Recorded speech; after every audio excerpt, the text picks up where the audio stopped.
আজি ভাৰতৰ human ৰিসোর্স development বিভাগৰ কেন্দ্ৰীয় মন্ত্ৰী শ্ৰীমতী স্মৃতি জুবিন ইৰাণীয়ে প্ৰথমবাৰৰ বাবে অসমলৈ পদাৰ্পণ কৰে। সেয়েহে কেন্দ্ৰীয় মন্ত্ৰী স্মৃতি জুবিন ইৰাণীয়ে অসমত অহাৰ মূল উদ্দেশ্য হ'ল উচ্চ শিক্ষাত স্বামী বিবেকানন্দক সংগতি ৰাখি এক কুলপতিসকলে বনোৱা এখন কিতাপ, যিখন কিতাপ মাৰ্গদৰ্শন কৰে যে কেনেকৈ উচ্চ শিক্ষাৰ পৰিৱৰ্তন আনিব পাৰি। আৰু তেওঁ নতুন দায়িত্ব পোৱাৰ পিছত প্ৰথম অসমলৈ আহে। আজি ৰাজ্যিক বিজেপিৰ মুখ্য কাৰ্যালয়ত উপস্থিত হয় কেন্দ্ৰীয় মন্ত্ৰী স্মৃতি জুবিন ইৰাণীয়ে। সেয়েহে আজি ৰাজ্যিক বিজেপিৰ মুখ্য কাৰ্যালয়ত বিজেপিৰ সভাপতিকে ধৰি সকলো সদস্যবৰ্গই এক উচ্চ সন্মানেৰে আদৰণি জনায়। আৰু এই আদৰণি অনুষ্ঠানত ৰাজ্যিক বিজেপি দলৰ সভাপতি সিদ্ধাৰ্থ ভট্টাচাৰ্যই কেন্দ্ৰীয় মন্ত্ৰী স্মৃতি জুবিন ইৰাণী অসমত অহা আৰু ৰাজ্যিক বিজেপিৰ মুখ্য কাৰ্যালয়ত পদাৰ্পণ কৰাত আনন্দৰে ভৰি পৰা কাৰ্যালয়ত সকলো সদস্যৰ লগতে কেন্দ্ৰীয় মন্ত্ৰীগৰাকীক সম্বৰ্ধনা জ্ঞাপন কৰে। আৰু তেওঁ কয়, We are very thankful to her for her presence here. Her gracious presence has really enlivened us and encouraged us, and we hope that in later days we will have her presence for a longer time. Today we will conclude the program with a big thanks to Srimati Smriti Irani ji for being with us, and also we thank all the friends from media and my colleagues for being present in today's function.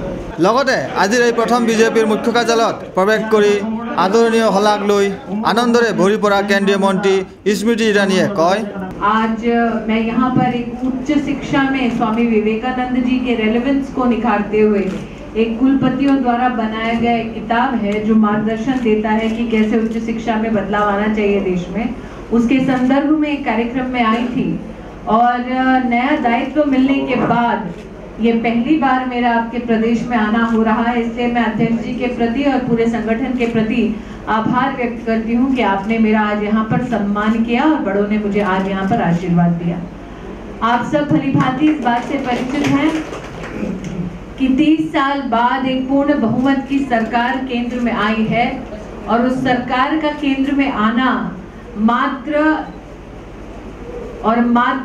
हमारे जनप्रतिनिधियों का चमत्कार नहीं बल्कि सबसे बड़ा योगदान अगर उसमें किसी का है तो हमारे कार्यकर्ताओं का है। इसलिए क्योंकि लोकसभा के चुनाव के बाद मैं पहली बार यहाँ आई हूँ, आप सबको आपकी कड़ी मेहनत, तपस्या और योगदान के लिए मैं बधाई देती हूँ और धन्यवाद देती हूँ।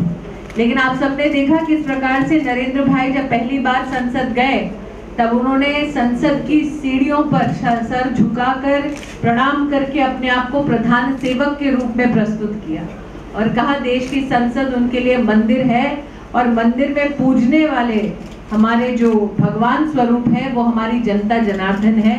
और जब सेवक भगवान के प्रति अपनी निष्ठा और आस्था को व्यक्त करता है और मंदिर में पूजा अर्चना के लिए जाता है तो उसकी सबसे पहली चिंता ये रहती है कि मंदिर का परिसर स्वच्छ कैसे हो। और शायद इसी भावना के साथ नरेंद्र भाई मोदी ने 2 अक्टूबर को स्वच्छ भारत अभियान की घोषणा की। स्वतंत्र भारत में शायद पहली बार एक प्रधानमंत्री ने सड़क पर झाड़ू उठाकर झाड़ू लगाया। ये इस बात का संकेत है कि राष्ट्र हमारा है, समाज हमारा है, इसकी देखभाल करनी है। तो इसका दायित्व भी न सिर्फ सरकार को, न सिर्फ समाज को, बल्कि विशेष भारतीय जनता पार्टी के संगठन को लेना होगा। वीडियो जर्नलिस्ट सुशांत दास, सेंटिनेल न्यूज, गुवाहाटी।